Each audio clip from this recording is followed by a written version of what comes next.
আজকের ভিডিওতে আমরা চলে এসেছি আরেকটা মজাদার প্রবলেম নিয়ে হ্যাকার র্যাঙ্কে, যেটা কিনা আমাদের মেকিং অ্যানাগ্রাম। আমাদের গত যারা ভিডিও দেখেছো তারা একটা স্ট্রিং অ্যানাগ্রাম মানে স্ট্রিং কে সাবডিভাইড করে আমরা চেক করতাম, মানে চেক করতে হতো যে কোন কোন ক্যারেক্টার গুলো রিপ্লেস করলে অ্যানাগ্রাম হবে। বাট এখানে গল্পটা হচ্ছে অ্যানাগ্রাম তৈরি করব। ঠিক আছে, অ্যানাগ্রাম তৈরি করতে হবে, সেটা কি বৃত্তান্ত। মেকিং অ্যানাগ্রাম মানে বুঝতে হবে যে অ্যানাগ্রাম তৈরি করতে হবে, সেটা প্রবলেমটা প্রথমে ডিসকাস করব, তারপর আমরা সলিউশনের দিকে যাব। খুবই আমাদের এই প্রবলেমটাও একটা ইজি লেভেল প্রবলেম যদিও বা, তো যাক প্রবলেমটা মজার প্রবলেম, কিভাবে সলভ করতে সেটাকে আগে দেখি, তারপর আমরা যাবতীয় ডিটেলস গুলো দেখবো। চিন্তার বিষয় কোনো জায়গায় নেই। চলে আসি, স্ক্রিন দেখতে পাচ্ছ তোমরা। তো বলছে to we consider two string to be anagram if anagram of each other if the first string letter can be rearranged to form the second string। মানে সিম্পল ভার্সনে বলতে চেয়েছে কথাতে যে আমাদের দুটো স্ট্রিং কে অ্যানাগ্রাম কখন তৈরি করতে পারবো, যদি সিম্পল যেখানে হচ্ছে ফার্স্ট স্ট্রিং এ যে ক্যারেক্টার থাকে আর সেকেন্ড স্ট্রিং এর যদি কোনোভাবে রিঅ্যারেঞ্জ করে ওটাকে ফার্স্ট স্ট্রিং এর ক্যারেক্টার আনতে পারি, তাহলে সেটাকে বলবো আমি অ্যানাগ্রাম, কথাটা বলতে পারি। সেই সূত্রে চলে আসি। both string must contain same exact letter in the same extract frequency, for example BACBD or DABAC। দেখো ঘুরিয়ে ফিরিয়ে দেখলে ফ্রিকোয়েন্সিও এক, নাম্বার অফ ক্যারেক্টারসও এক হয়ে গেল। আর অ্যানাগ্রাম বিকজ বিএসি আর ডিবি আর নট কেন বলে, দেখো বিএসি ডিসি, এখানে সি দুটো আছে, এখানে সি একটা, তাহলে এটা অ্যানাগ্রাম না। মানে এক্স্যাক্টলি দুটো জিনিস ভাবতে হবে, যে ক্যারেক্টার্স গুলো সেম থাকতে হবে, নাম ফ্রিকোয়েন্সি অফ ক্যারেক্টারসও সেম থাকতে হবে, আর ক্যারেক্টার্স গুলো সেম থাকতে হবে, তাহলেই আমাদের অ্যানাগ্রাম আমরা বলতে পারবো। ঠিক আছে, এবার এই প্রবলেমটা কি অ্যাকচুয়ালি বলেছে যদি আরো ডিটেলসে পড়ি তাহলে বুঝতে পারবে যে Alice is taking a cryptography class. মানে এরকম গল্প তোমাদের বলে দেবে, প্রবলেম মানে এরকম গল্প সিনারিও যাবতীয় হাবি জাবি বলে দেবে, সেটা পড়ে তোমাদের সলিউশন একদম প্রবলেমের সাথে একদম কোনো নির্বশিষ্ট এক কখনো হয় না। প্রবলেম অনেক কিছু আলাদাভাবে বলে, অনেক কিছু আলাদা করতে বলে, বাট সলিউশন আমরা অন্যভাবে করি সবসময়। তাই মানে সলিউশনের অ্যাপ্রোচটা প্রবলেমের থেকে আমরা বিল্ড আপ হয় না। তো বলছে Alice is taking a cryptography class and finding anagram to be very useful. ঠিক আছে, ক্লাস করতে করতে সে অ্যানাগ্রামটাকে কনসেপ্টটাকে খুব ইউজফুল মনে করলো। She decide on a encryption scheme involving two string whether encrypted independent on the maximum number of character deletion required to make two string anagram. Can you help her to find this number? মানে simple কথা। এবার প্রবলেমটা এখানে গল্পটা এখানে বলেছে কি, প্রবলেমটা বলেছে যে অ্যালিস বলে একজন একটা ব্যক্তি, সে কিনা কোনো একটা ক্রিপ্টোগ্রাফি ক্লাস করতে গিয়ে সে অ্যানাগ্রাম কনসেপ্টটাকে খুব ভালো করে মানে পপুলার, মানে খুব ভালো লেগেছে। তো সে সেটা দিয়ে একটা প্রবলেমকে সলভ করতে চাইছে। কি প্রবলেমটা ওটা সলিউশন বলেছে যে আমাদের দেখে নাও, এক্সাম্পলটা দেখলে বুঝতে পারবে যে S1 একটা স্ট্রিং আছে, S2 একটা স্ট্রিং আছে। বলছে এখানে একটা কথা বলেছে, minimum number of character deletion required to make the two string anagram. মানে দুটো স্ট্রিংকে অ্যানাগ্রাম করতে গেলে কতগুলো মিনিমাম অ্যামাউন্ট অফ ক্যারেক্টারকে ডিলিট করতে হবে, তাহলে কি ওটা অ্যানাগ্রাম হতে পারে। তো সিম্পল, আমি যদি এটাকে আমি হোয়াইট বোর্ডে বোঝাই অ্যানাগ্রাম কি জিনিস, এটা আমি প্রিভিয়াস ভিডিওতেও এক্সপ্লেন করেছি। অ্যানাগ্রামের কনসেপ্ট একটুখানি ফের আমি এই ভিডিওতে আমি এক্সপ্লেন করে এই লজিকটা আমি বোঝাবো, চিন্তার বিষয় নেই। তো অ্যানাগ্রাম বলতে গেলে ধরুন একটা এস বলে একটা স্ট্রিং আছে, S1 বলে, যার মধ্যে আছে হ্যাট, HAT হ্যাট, ঠিক আছে।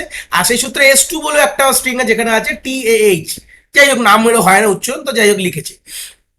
তো এখানে this two string are anagram because why anagram, first of all যে নাম্বার অফ ক্যারেক্টার্স এই বোথ দ্য স্ট্রিং এ সেম আছে। নাম্বার অফ ক্যারেক্টার মানে প্রথম বোথ দ্য স্ট্রিং এর মধ্যে এইচ আছে, এ আছে আর টি আছে, এক হচ্ছে সেম, আর ফ্রিকোয়েন্সি ইজ অলসো সেম। এখানে এইচ দুটো একটা আছে, এ একটা আছে, টি একটা, that's why this two string are anagram. হ্যাঁ, অর্ডার এদিক ওদিক হতে পারে, that's doesn't matter, but this two string are anagram. তো সেই সূত্রে ওখানে যে এক্সাম্পলটা আছে S1 এর মধ্যে দেওয়া আছে, খুব একটু দেখে নি, বলে দিয়েছে ABC আর MNOP, AMNOP। চলে আসি, এখানে লিখি হচ্ছে ABC, এটা আছে একটা স্ট্রিং, আর এখানে হচ্ছে S2 এর মধ্যে আছে AMNOP। এবার এই দুটো স্ট্রিং কে বলেছে যে কতগুলো minimum number of character delete করে অ্যানাগ্রাম তৈরি করতে হবে। দেখো আমাদের স্ট্রিং 1 এ A আছে, স্ট্রিং 2 তে A আছে, তো A তো ডিলিট করা যাবে না। এবার দেখবো স্ট্রিং 1 এ B আছে, হ্যাঁ স্ট্রিং 1 এ B আছে, বাট স্ট্রিং 2 তে B নেই, তাহলে এই B টাকে ডিলিট করো। স্ট্রিং 1 এ সি আছে, স্ট্রিং 2 তে কি সি আছে? না, সি নেই, তো অবভিয়াসলি কি করব, সি টাকে আমরা ডিলিট করব। হয়ে গেল। সেম সেম জিনিস আমরা এখানেও দেখব যে এবার S2 থেকে S1 এ দেখব যে এম কি, এ তো আছে অবভিয়াসলি, কোনো অসুবিধা নেই। এম কি আছে? না নেই, তো ডিলিট করব। S1 এ নেই। এন কি আমার এস ওয়ানে আছে, এসও এনও আমার এস ওয়ানে নেই, তো ডিলিট করবো। ও কি আমার এস ওয়ানে আছে না, ও নেই, তো ডিলিট করবো। পিও কি এস ওয়ানে আছে, নেই, তো ডিলিট করবো। তো কতগুলো ডিলিট করলাম, 6টা ডিলিট করলাম। So minimum amount of character delete করতে হবে, তাহলেই গিয়ে এটা অ্যানাগ্রাম। দেখো এগুলো যদি ডিলিট করি তাহলে এস ওয়ানেও কি থাকবে, এ থাকবে, আর এস টু তো এ থাকবে। That's the anagram string, obviously number of character, frequency of character same. তো এটাই আমাদের আনতে হবে, ঠিক আছে, এই কনসেপ্টটাকে আমাদের আনতে হবে, এটাকে বিল্ড আপ করতে হবে অ্যানাগ্রামের লজিকটা তৈরি করার জন্য। এখানে বলতে হবে যে মিনিমাম নাম্বার অফ ক্যারেক্টার কতগুলো ডিলিট করে, এটা 0 হতে পারে, আর হতে পারে যতগুলো অ্যানাগ্রামে ডিলিট করবো যেটা অ্যানাগ্রাম তৈরি করা যেতে পারে। তো এর আমরা লজিকটা কি বিল্ড আপ করবো, চলে আসি এবার প্রবলেমটাই চলে আসি, আরো ডিটেলস একটু দেখে নিই কি কি বলে দিয়েছে। তাহলে দেখো দেখেছি টোটাল 6খানা ডিলিট করতে হবে। তো দুটো স্ট্রিং তোমাকে অ্যাজ আ ইউজার ইনপুট থাকবে, ফাংশনের মধ্যে তুমি দুটো স্ট্রিং পাবে। ফার্স্ট লাইনে হচ্ছে S1 স্ট্রিং থাকবে, সেকেন্ড লাইনে S2। এবার তোমরা এবার সেই হিসাবে তোমরা ক্যালকুলেট করবে কতগুলো ডিলিট করতে হবে। এখানে কনস্ট্যান্ট কি বলে দিয়েছে, S1 আর S2 সেম প্রিভিয়াস প্রবলেমের মতনই, যেটা 10⁴ বলেছে, মানে 10,000, 10,000 খানা ক্যারেক্টার একটা স্ট্রিং এ হতে পারে। আর স্ট্রিং এর মধ্যে সবই হচ্ছে লোয়ার কেস ইংলিশ অ্যালফাবেট, কোনো অসুবিধা নেই, ঠিক আছে। তো আমাদের আউটপুটে কি minimum number of deletion need, সেটা আমাদের আউটপুট দিতে হবে। তো চলে আসি, এখানে কিছু স্যাম্পলস আছে, স্যাম্পলস গুলো দেখে নাও, তাহলে বুঝতে পারছো A C D A B C ব্যাস এইভাবে আছে। তাই গল্পটা যে এই স্যাম্পল দিয়ে যদি ভাবো, তাহলে তোমরা কোনোদিন লজিকটা বিল্ড আপ করতে পারবে না। তো সবসময় একটা কাজ করবে, তোমাদের নর্মালি বলে দিই যে কি করবে, যে এই এত সুন্দর এর স্যাম্পল দেয় না, যেটাতে কোনোভাবে বিল্ড আপ করা যায় না লজিক। তো একটা কাজ করবে, তোমরা কিছু কোড না লিখে, বেসিক তো কোড লিখতেই পারো, যে ইনপুট নিতেই পারো। তো ইনপুটে কি বলেছিল দেখো, তোমাদের S1 দুটো লাইন অফ, দেখো দেখতে পাচ্ছ ইনপুটে দুটো লাইন থাকবে, তো সেম সেই হিসাবে তুমি দুটো ইনপুট নিয়ে নাও। কেন আমি বলছি, এটা কারণ আছে, কারণটা না দেখলে বুঝতে পারবে না। তো সিম্পল, আমাদের নর্মালি আমাদের দুটো আগে ইনপুট নিয়ে নাও, S1 নামক একটি নিয়ে নাও, ইনপুট নিয়ে নাও, ভালো কথা। তো সেই সূত্রে আমাদের same is as it is S2 নামক একটু আমাদের ইনপুট নিয়ে নাও। যে দুটো ফার্স্ট দুটো লাইনে ইনপুট থাকবে, সে দুটো নিয়ে নিয়েছে, নিয়ে সিম্পল রান কোড করে দাও। রান কোড করলে কিছু হবে, সেটা দেখে নাও ঝকঝক করে। দেখতে পেয়েছো আমাদের অবভিয়াসলি কিছু নেই, এরার এসছে, বাট এখানে যে স্যাম্পলটা থাকে, তার সাথে আরেকটা টেস্ট কেস খোলা থাকে। তোমাদের পরীক্ষাও তাও থাকবে, কি থাকবে, আরেকটা টেস্ট কেস খোলা থাকবে। দেখতে পাচ্ছ টেস্ট কেসটা খোলা আছে, কিন্তু এখানে না দিলে, ছোট জিনিস দিলে বুঝতে পারবে না। তো এখানটাকে দেখেই বুঝতে পারবো যে লজিকটা এবার বিল্ড আপ করতে পারবো স্যাম্পল টেস্ট কেস 1 দেখে, কিন্তু নালে বুঝতে পারতে না। তো এখানে দেখো ভালো করে দেখো, আমাদের এটা যে স্ট্রিং 1, এটা স্ট্রিং 2, তাহলে আমাদের লজিকটা কি হওয়া উচিত, যে আমাদের স্ট্রিং 1-এ প্রত্যেকটি একটা করে আমরা কি বার করব, স্ট্রিং 1-এর প্রত্যেকটি আমার ক্যারেক্টারের ফ্রিকোয়েন্সি বার করব। কি বললাম, প্রত্যেকটি ক্যারেক্টারের ফ্রিকোয়েন্সি কিন্তু আমার বার করতে হবে। লজিকটা এইভাবেই ডেভেলপ হবে, যে প্রত্যেক, না হলে তো হবে না। আমরা ডিলিট কতগুলো করে বুঝবো কি করে। আমরা যদি এখান থেকে আমরা যদি সিম্পল একটা কথা ভাবি, যে আমাদের স্ট্রিং 1-এর, ভালো করে দেখো, যে S1-এর যে প্রত্যেকটি যদি ক্যারেক্টারের যদি ফ্রিকোয়েন্সি বার করি, সিম্পল যদি আমাদের একটুখানি এই বলে দেখি, দেখো A এর আমাদের একটা আছে, B আমার একটা আছে, আর C আমার একটা আছে। তো ফ্রিকোয়েন্সি গুলো বার করলাম। সেম আমাদের S2 ফ্রিকোয়েন্সি বার করবো, যে A এর আমার একটা আছে, M আমার একটা আছে, N আমার একটা আছে, O আমার একটা আছে, আর P আমার একটা আছে। ভালো কথা। তো এটা এত সিম্পল বলে আমরা এটা দিয়ে কোনো কমপ্লেক্স ডেভেলপ করতে পারবো লজিক। তাহলে আমরা একটা সিম্পল একটা মানে কমপ্লিকেটেড একটা নিয়ে আমরা দেখবো, স্ট্রিং নিয়ে, তাহলে জিনিসটা বুঝতে পারবো। পুরো জিনিসটা এক্সপ্লেন না করলে হবে না, যে আমাদের প্রত্যেকটির কি করতে হবে, আমাদের এই ফ্রিকোয়েন্সি গুলোকে বার করে নাও। তো ফ্রিকোয়েন্সি বার করে নিলে আমরা বুঝতে পারবো, দেখো এখানে একটা আছে, এখানে একটা আছে। আমাদের মেকিং অ্যানাগ্রাম করতে গেলে কি বলেছিল, ক্যারেক্টার তো সেম থাকতে হবে, বাট ফ্রিকোয়েন্সিও সেম থাকতে হবে। মানে ফ্রিকোয়েন্সি গুলো, মানে এরকম হবে না যে এর এখানে দুটো আছে, এর এখানে তিনটে আছে, হবে না। তাহলে এখান থেকে একটা ডিলিট করতে হয়, মানে এরকম হবে না। ধরে নাও সিম্পল কথা, এ তিনটে আছে, এস ওয়ানে তিনটে আছে, আর S2 তে ধরে নাও 4টে এ আছে। এখানে ক্যারেক্টার তো সেম, বাট ফ্রিকোয়েন্সি আলাদা, জন্য একটা কিন্তু ডিলিট করতে হবে অ্যানাগ্রামকে হতে গেলে। সেই সূত্রে আমাদের সেটাও ডিলিট করতে হবে, তার জন্য আমাদের কি বলতে, ফ্রিকোয়েন্সিও ম্যাচ করতে হবে, ঠিক আছে। তো সেই সূত্রে এখানে এ ফ্রিকোয়েন্সি ম্যাচ খেয়ে গেছে, তো অসুবিধা নেই। এইবার আমরা কি দেখবো, যে আমাদের বি তো এখানে নেই, প্রেজেন্ট নেই, তো উড়িয়ে দাও, সি উড়িয়ে দাও, ঠিক আছে। এখানে এবার এবার প্রথম আমরা S1 কে দেখে S2 তে দেখবো, মানে S1 কে রেখে, মানে S1 স্ট্রিং থেকে S2 দেখবো, না থাকলে ডিলিট করে দেবো S1 কে। তারপর আমরা কি করবো, S2 একটা এলিমেন্ট কে নেবো, নিয়ে S1 এ দেখবো আছে কিনা, যদি না থাকে তাহলে উড়িয়ে দেবো, না থাকলে উড়িয়ে দেবো। তো উড়াবো মানে কি, এগুলো কাউন্ট করতে হবে, 1+1 কতগুলো ফ্রিকোয়েন্সি গুলো কাউন্ট করো। এর এখানে 1, এখানে 1, এখানে 1, এখানে 1, এখানে 1, এখানে 1, কতগুলো 1 আছে, 6টা 1, তাহলে অ্যান্সার 6 হয়ে যাবে। ঠিক আছে, এইভাবে কিন্তু আমাদেরকে এর সলিউশনটা করতে হবে, মানে ভাবতে এইভাবে হবে। তো চলে আসি এবার আমরা একটা প্র্যাকটিক্যাল প্রবলেমে, দেখলেই বুঝতে পারো চিন্তার বিষয় নেই। সিম্পল আমরা দেখো পেয়ে গেছি। তো আমরা এখানে কি করব, সিম্পল চোখ বুঝে দুটো ডিকশনারি নিয়ে নেবো। আমরা জানি যে ফ্রিকোয়েন্সি তৈরি করার জন্য সব থেকে মহত্বপূর্ণ আমাদের ডেটা স্ট্রাকচার হচ্ছে ডিকশনারি হচ্ছে পাইথনে। তো দুটো ডিকশনারি নিয়ে নিলাম, যারা কি করবো, যাদের মধ্যে আমি ফ্রিকোয়েন্সি ক্যালকুলেট করবো। ঠিক আছে, সিম্পল লিখবো ফর আই, এটা এক্সটেন্ডেড ফর লুপ লিখছি, ইন S1, মানে একটা করে S1 এর ক্যারেক্টার আইতে আসবে, আর চেক করবে ইফ আই নট ইন আমাদের ডিকশনারির মধ্যে যদি না থাকে D1 এর মধ্যে, তাহলে D1 এ অ্যাড করে দেবে। ঠিক আছে, তাহলে কি অ্যাড করবে, D1 এর আয়েত, মানে আমার ডিকশনারি জানি কি ভ্যালু পেয়ার, না জানলে কিন্তু বুঝতে পারবে না, তোমাদের বেসিক গুলো দেখে আসতে হবে। আমি অলরেডি লেকচারের লিঙ্ক আমি বাই বাটনে দিয়ে দেবো, না দেখলে বুঝতে পারবে না। বেসিক ডিকশনারি না জানলে বুঝতে পারবে না কিভাবে ডিকশনারিতে বেসিক কাজগুলো হয়। তাহলে আমাদের আই যে একটা ডিকশনারি কি, এখন মানে প্রত্যেকটি ক্যারেক্টার এখন ডিকশনারি কি হয়ে গেছে, আর ভ্যালুগুলো কতগুলো ফ্রিকোয়েন্সি, সেটা ইনিশিয়ালি যদি না থাকে, মানে কিটা যদি নাই থাকে ডিকশনারিতে, তাহলে সেই কিটা হিসেবে অ্যালট করবে, আর তার এগেনস্টে 1 দেবে, 1 ইনিশিয়ালাইজ করে দেবে। আর তাছাড়া এলসে কি দেবো, এলসে আমরা করে দেবো সিম্পল, অলরেডি তো আছে আমরা জানি, তার মানে এলস মানে কি, আমরা আইটা প্রেজেন্ট আছে, মানে অ্যাজ এ কি ডিকশনারিতে প্রেজেন্ট আছে, তাহলে আমি D1 অফ আই এর মধ্যে কি করব, সিম্পল আমরা +1 মানে 1 যোগ করে দেবো, যা আছে প্রিভিয়াস কি এর ভ্যালু তার সাথে 1 যোগ করে দেবো সিম্পল।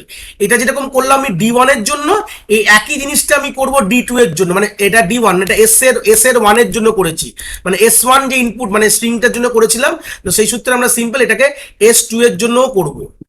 জাস্ট আমি S1 এর জায়গাগুলো সব কি করে দেবো, S2 করে দেবো, D1 এর জায়গাগুলো D2 করে দেবো, ব্যাস। এটা S1 আর S2 এর জন্য কিন্তু আমাদের করতে হবে, নাহলে কিন্তু হবে না। এই দুটো ডিকশনারি কিন্তু আমাদের তৈরি করে নিতে হবে, যেখানে ফ্রিকোয়েন্সি বলে দেবে, কারণ আলটিমেটলি আমাদের দুটো জিনিস রাখতে হবে, হয় আমাদের কি মানে ক্যারেক্টার্স গুলো সেম থাকতে হবে, আর না হলে কি করতে হবে, ফ্রিকোয়েন্সি গুলো, ক্যারেক্টার যদি এরকম হতে পারে যে S2 তে কিছু ক্যারেক্টার আছে যেটা S1 এ নেই, তাহলে সেটা সিম্পল ডিলিট হয়ে যাবে, যেটা আমি অলরেডি আমরা একটা এক্সাম্পলে দেখলাম। আর যদি হতে পারে যে number of frequency of character, যেটা S1 এ কিছু যেরকম বললাম 3টে আছে, ওখানে 4টে, তাহলে যেখানে 4 সেখান থেকে একটা ডিলিট হবে, তাহলে ওখান থেকে 1 রাখতে হবে। তো সেই সূত্রে দাঁড়িয়ে আমাদের প্রথমে ফ্রিকোয়েন্সিটাকে বার করে নিতে হবে। তো আমরা কোনোভাবে ফ্রিকোয়েন্সি বার করে নিই, আমরা জাস্ট প্রিন্ট করে দেখবো যে জিনিসটা ঠিকঠাক আসছে কিনা, দেখে নাও। দেখো প্রিন্ট আমরা এখানে D1 করলাম সিম্পল, তারপরে আমার দেখবো প্রিন্ট D2 করলাম, হয়ে গেল। সিম্পল রান কোড করে আমরা দেখবো 1 এর, আমরা দেখবো টেস্ট কেস 1, একদম জিরোটা কিছু বুঝতে পারবো না, টেস্ট স্যাম্পল টেস্ট কেস 1 থেকে, এখানে তাই আছে সি একটা ডি একটা একটা, এখানে দেখে কিছু বুঝবে না, তাহলে আমরা স্যাম্পল টেস্ট কেস 1 এ চলে যাবো। দেখো এখানে দেখলে জিনিসটা কিছুটা তোমরা বুঝতে পারবে। দেখো আমাদের যে ফার্স্ট ইনপুটের মানে আমার S1 এর মধ্যে A7টা আছে, এবার তোমরা এই দেখো এখানে হাইলাইট করলাম A7টা আছে, এ যে ফ্রিকোয়েন্সি অফ এই স্ট্রিং এর মধ্যে এর ফ্রিকোয়েন্সি 7টা আছে। দেখো আমার যে S2 এর মধ্যে খোঁজো, দেখো 9টা আছে, মানে 9খানা, তার মানে দুটো ডিলিট করতে হবে কোনোভাবে, নাহলে হবে না। এবার তোমাকে আরেকটা গল্প বলবো, যেটা এটা স্টাডি অলরেডি করা আমার। দেখো এন এর ভ্যালু, এখানে এন এর ভ্যালু 1, মানে S1 এর মধ্যে, কিন্তু এন এর ভ্যালু এখানে কোনোভাবে এন নেই, কোনোভাবে S2 এর মধ্যে এন নেই, তাহলে সেটা স্মুথ ডাইরেক্টলি ডিলিট হয়ে যাবে। ঠিক আছে, তো প্রথমে আমরা কি করব, প্রথমে আমরা 1 ওয়ে করবো, মানে S1 কে ধরে দেখবো, মানে S1 মানে অ্যাকচুয়ালি এটা D1 কনভার্ট হয়ে গেছে, এখন আর S1 বলে কিছু নেই, এখন D1 আর D2 দুটো ডিকশনারি চলে এসেছে। তো আমরা D1 কে আমরা কি করব, D1 কে এক একটা এলিমেন্ট আমরা D2 তে দেখবো, যদি থাকে তাহলে তাদের ফ্রিকোয়েন্সি সেম কিনা তাও দেখবো, আর যদি ফ্রিকোয়েন্সি সেম না হয় তাহলে আমরা অ্যাকচুয়ালি অ্যাবসলিউট ডিফারেন্স বার করে নেবো। কি বার করবো, অ্যাবসলিউট ডিফারেন্স দুটোর, যেটা হচ্ছে ধরে নাও সিম্পল এর ভ্যালু 7 এর ভ্যালু 9, তাহলে এর ডিফারেন্স কত, 2। অ্যাবসলিউট ডিফারেন্স বলতে গেলে নেগেটিভ হবে না, মানে আমরা যদি এই মানে D1 এর -D2 এর করি, তাহলে হিসাব মতন আমাদের -2 হওয়া উচিত, তা হবে না, অ্যাবসলিউট ডিফারেন্স মানে 2, মানে অ্যাবসলিউট ডিফারেন্স সবসময় কি হয়, মড অফ ডিফারেন্স ভ্যালু, মানে সবসময় 2 হবে। ঠিক আছে, 7 - 9 সবসময় কি হবে, 2 হবে, সিম্পল কথা। তাই আমরা দুটো ওড়াতে হবে। এবার বিটা দেখো, এবার বি এর দেখো, বি আমি এবারে দেখবো, বিটা হচ্ছে 1, আর এপারে বি দেখো কতগুলো আছে, এপারে বি যদি তোমরা খুঁজে দেখো, দেখো বি এর ভ্যালু এখানে আই থিঙ্ক 1, তাহলে এখানে অসুবিধা নেই, এটা সিমিলার, 1 1 - 1 0, তাহলে কোনো এফেক্ট হবে না। এস এর ভ্যালু 3 আছে, আর এখানে যদি তুমি খোঁজো তাহলে এখানে এস এর ভ্যালু পেয়ে যাবে হচ্ছে 4, তাহলে কটা ডিলিট করতে হবে, সে আমাদের কি অ্যাবসলিউট ডিফারেন্স কি আছে, দুটোর মধ্যে 3 - 4 হচ্ছে 1, আমাদের ভাবতে হবে অ্যাবসলিউট ডিফারেন্স বার করছি বা ডিলিট কথাগুলো করছি একটা, ওটা মাথায় মাথায় ভাবো, চিন্তা করো, তাহলেই হয়ে যাবে। অ্যাবসলিউট ডিফারেন্স মানে ডিলিট করছি, তাহলে সিম্পল আমরা কি করব, D1 কে ওপর লুপ ঘোরাবো, করে আমরা D2 তে চেক করব, যদি থাকে প্রেজেন্ট থাকে তাহলে অ্যাবসলিউট ডিফারেন্স দেবো, আর যদি না থাকে তাহলে সিম্পল ওর ভ্যালুটা নিয়ে নেবো, ব্যাস। ওর যে কি মানে কি পেয়ার, মানে কি ভ্যালু পেয়ার, তো তার ডাইরেক্ট ভ্যালুটাকে আমি একটা কাউন্টার ভেরিয়েবলের মধ্যে অ্যাড করবো। তো সেই সূত্রে আমরা কাউন্টারটা প্রথমে ইনিশিয়ালাইজ করে নিই, এখানে একটা কাউন্টার ভেরিয়েবল নিয়ে নাও, C = 0, আগের প্রবলেমের মতনই। তো এই দুটো থাক, আমরা পরে এটাকে অফ করে দেবো। এবার আমরা কি করব, ফর আমরা সিম্পল আই, আবার সেই আই ইন D1, ঠিক আছে। তাহলে আমার D1 এ কি আসবে, প্রত্যেকটা কি গুলো আসবে আমার, ঠিক আছে, প্রত্যেকটা কি গুলো আইতে আসবে। এবার আমি চেক করবো ইফ আই নট ইন কি হবে D2, মানে D2 ডিকশনারির মধ্যে যদি কিটা প্রেজেন্ট না থাকে, তাহলে সিম্পল আমি সি এর সাথে অ্যাড করে দেবো, সি ইজ ইকুয়াল টু বা C plus is equal to আমাদের D1 অফ আই, D1 এর যে ভ্যালু, মানে D1 এর মানে গল্পটা কি, D1 এ যে কিটা আছে সেটা যদি D2 তে প্রেজেন্ট না থাকে, তাহলে D1 এর কি ধরো ডাইরেক্ট আমি, তাহলে মানে কি সিম্পল আমি এটা উড়িয়ে দেবো। যদি আমার D1 এর কোনো কি যেটা D2 তে নেই, তার মানে অ্যানাগ্রামে তো এটা এফেক্ট করছে, তাহলে ডাইরেক্টলি কি উড়িয়ে দেবো, যেটা আমরা এটাতেও আমি এক্সপ্লেন করেছিলাম। এই যে দেখো এখানে বিটা নেই, তাহলে বিটা ডাইরেক্টলি উড়িয়ে দেবো। বি এর কতগুলো আছে, বি এর ভ্যালু 1, তো 1টা আমি কাউন্টারে কতগুলো ওড়াবো সেটা তো আমাকে কাউন্ট রাখতে হবে, তাই জন্য আমি কি করলাম, কাউন্টারে অ্যাড করে দিলাম। তাহলে D1 অফ আইটা আমি কাউন্টারে, যার যে ভ্যালুটা সেটা আমি কাউন্টারে অ্যাড হলো, এটা হয়ে গেল। এবার যদি না হয় তাহলে এলসে কি হবে, যদি এটা প্রেজেন্ট হয়ে যায় তাহলে আমি কি করবো, সি এর মধ্যে কি প্লাস করবো, C plus is equal to absolute difference ABS of কি D1 এর আই মাইনাস D2 এর আই, একদম সিম্পল। তার যে অ্যাবসলিউট ডিফারেন্স যেটা বললাম, যেটা মানে এর কথাটা বোঝালাম, যে এ ওখানে যেখানে 3টে 4টে ছিল, তাহলে অ্যাবসলিউট ডিফারেন্সটা কি হবে, সিম্পল আমরা এখানে ডিফারেন্স করে মাইনাস করে দেবো। সেটা কি করলাম, আমরা D1 কে দেখে, ঠিক আছে, আমরা D1 কে D1 এর উপর লুপ ঘুরিয়ে আমি D2 টার চেক করলাম, মানে D1 কে ধরিয়ে আমরা D2 কে চেক করলাম। যদি আমরা এখান থেকে দেখি তাহলে দেখো, মানে D1 এর যে ডিকশনারিটাকে আমি ধরে চেক করলাম D2 কে, মানে D1 গুলো যদি D2 তে প্রেজেন্ট না থাকে তাহলে সিম্পল নেবো, আর যদি থাকে তাহলে অ্যাবসলিউট ডিফারেন্স গুলো নেবো। এইবার তো এরকমও তো হতে পারে, দেখো ভালো করে দেখলে বুঝতে পারবে যে ইউ নামক, আই থিঙ্ক না ইউ না, আই, দেখো এই আই নামক কোনো জিনিস কিন্তু আমার D1 এ নেই। তো অপোজিটটাও তো হতে পারে যে D2 তে কেমন কিছু, দেখো D2 তে কিছু জিনিস যেগুলো সিমিলার সেগুলো তো অ্যাবসলিউট ডিফারেন্স D1 থেকেই পেয়ে গেছি, দরকার নেই। বাট D2 তে যদি এমন কিছু থাকবে, D2 তে এমন কিছু থাকবে যেটা কিনা D1 এ আমার থাকতে হবে না, নেই, তো সেগুলো তো হতে হবে, D2 এর ভ্যালু গুলো হতে হবে। D2 তে এমন কিছু ক্যারেক্টার রয়েছে যেটা D1 এ নেই, যেমন আই দেখো কোনোভাবে নেই, যদি ভালো করে সার্চ করে দেখো আই কোনোভাবে নেই। আরেকটা কিছু হবে যেটা নেই, মোস্ট প্রবাবলি হচ্ছে মনে হয় ডাব্লিউ কোনোভাবে নেই, দেখো এখানে আই আর ডাব্লিউ কিন্তু কোনোভাবে আমার D1 ডিকশনারিতে প্রেজেন্টই নেই, তো দুটোকেই ওড়াতে হবে। তাহলে আমাদের অপোজিটটাও দেখতে হবে যে D2 কে আমরা ধরে আমরা D1 কে দেখবো, যেগুলো নেই, যেগুলো শুধু নেই, যেগুলো আছে মানে কমন যেগুলো আছে কিগুলো, সেগুলো তো আমরা অ্যাকচুয়ালি D1 থেকে D2 কে বার করে নিয়েছি, মানে আবার আবার উল্টো পাল্টা করবে না আবার, কিন্তু D2 থেকে আবার D1 এর রেসপেক্টে দেখবে না, জাস্ট আমরা যেগুলো নেই সেগুলো দেখবো, মানে D2 তে এমন কিছু ক্যারেক্টার যেটা D1 এ নেই, তো সেগুলোকে তো বাদ দিতে হবে, ঠিক আছে। তো সেই সূত্রে দাঁড়িয়ে দেখো, এখন যদি আমরা সিম্পল যদি আমরা সিটাকে প্রিন্ট করি, আমাদের অ্যাকচুয়ালি এর আউটপুট হওয়া উচিত ছিল 17 পাবো, দেখবে এখানে দুটোকে অ্যাজ থাক, আমি তো সিটাকে প্রিন্ট করি, এখানে প্রিন্ট সি কে করে দেখো, তাহলে দেখলে বুঝতে পারবে এই আউটপুটটারই রান কোড করে দেখাবো তোমাদের আউটপুটটা কি আসবে। এইটুকু করে আমাদের 17 আসবে, কেন, কেন কি দুটো দেখো, এইটা তো বাদ দাও, টেস্ট কেস 1 এ চলে যায়। তো দেখো এখানে 17 এসছে আমাদের সি এর ভ্যালু, কেন 19, কেন দেখো কেন কেন বলে দেবো, ডাব্লুটা আমার D2 তে আছে আর আইটা আমার D2 তে আছে আলাদা করে, যেটা D1 এ নেই। বাদ বাকি সবারই অ্যাবসলিউট ডিফারেন্স আর D1 এর এসএসএস ক্যালকুলেশন হয়ে গেছে। জাস্ট আমাদের এই দুটোকেও তো দেখতে হবে, মানে D2 কে উপর লুপ ঘুরিয়ে D1 এর উপর দেখবো, মানে সিম্পল এটাকে রিভার্স করব, মানে এইটুকু জিনিস নেবো আর কিচ্ছু না, জাস্ট এইটুকুনি জিনিস কপি করে এই জায়গাটা পেস্ট করে দেবো।